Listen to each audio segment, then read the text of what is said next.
notice how the lake is going down little by little. And now you can basically walk across there with a little effort, dry shod. And that was probably not the case since, I don't know, let me say December. So at least 8 months ago. Good morning, everybody.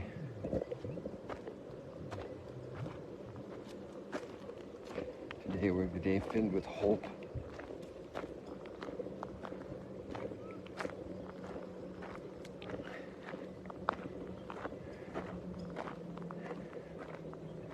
A little low on battery this morning, so I might be a little shorter. A day filled with hope. Imagine over 2,500 years ago, the people are in exile. And the vision that Ezekiel, after all his pounding on them for infidelity, and reading the exile as a place, as a condition, a state of punishment for sin, he communicates this incredible vision of hope. The dry bones, this famous chapter 37 of Ezekiel. The bones, it's such a fantastic, in the sense of fantasy. Such a fantasy-filled message, communication.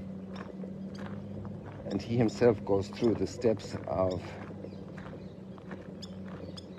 fantasizing, just imagining. And for the normal, incredulous human being, it's pure fantasy, no reality. Fake news.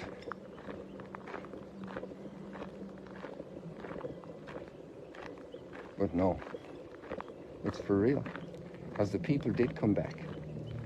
And that's the first meaning of this dry bones. It's a metaphor for the people being restored.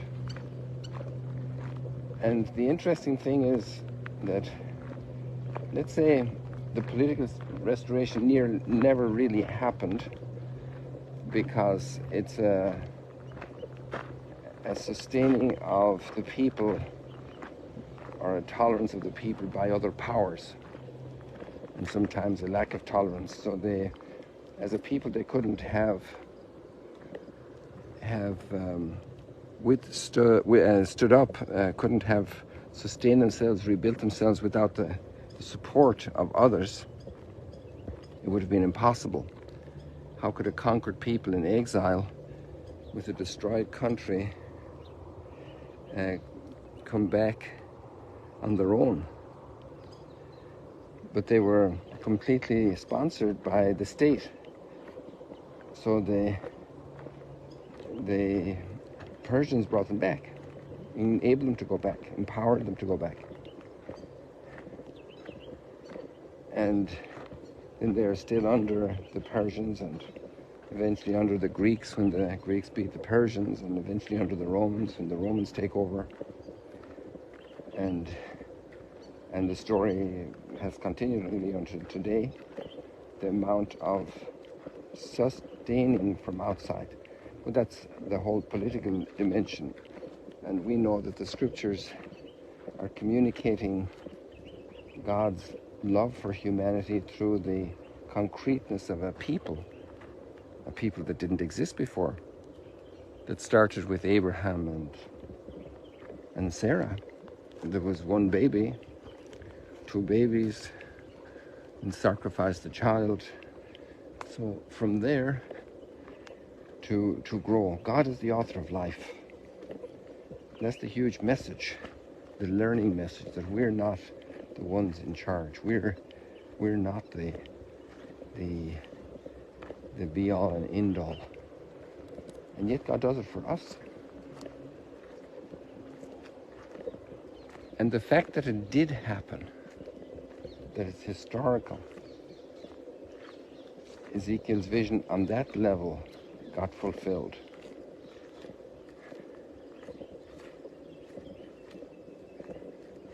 But then we have the resurrection,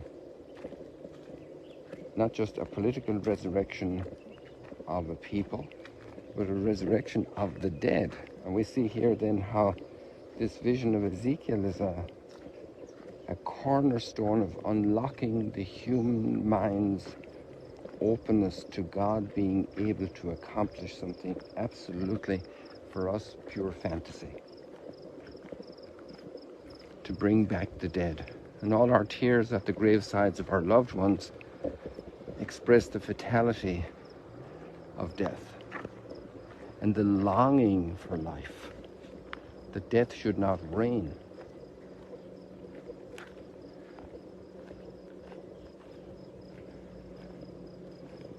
How marvelous.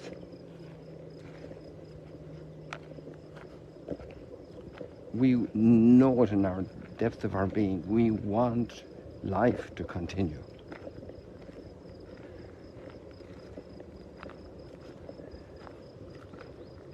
And then we have this incredible psalm. They cried to the Lord in their distress.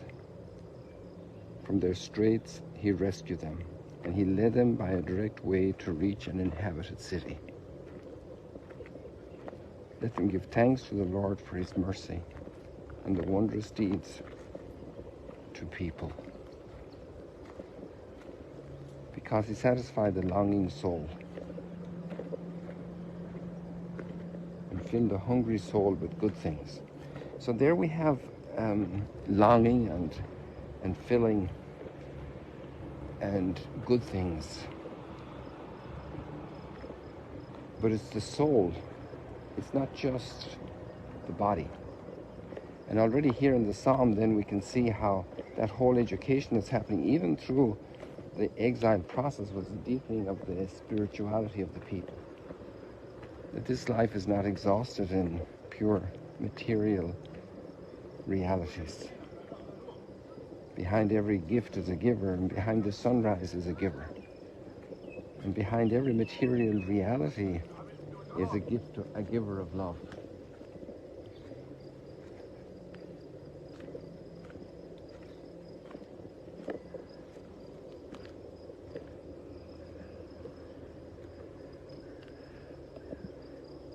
And to discover this is the whole purpose of Scripture, the whole purpose of the way of faith. In all the limitedness of our lives. And in this resurrection, obviously we know how this eventually emerges as a resurrection of the body in the time of the Hellenic period, actually. And the Maccabees already expressed that faith. And then the Pharisees and Sadducees are fighting over it. The Sadducees scoff at it. And the Pharisees says, no, we believe in the resurrection of the dead. And that's a virulent debate and discussion and disagreement between Pharisees and Sadducees 2,000 years ago. And then for us who are Christians, we have assimilated to a degree, and much more to go, the impact of the resurrection of Jesus.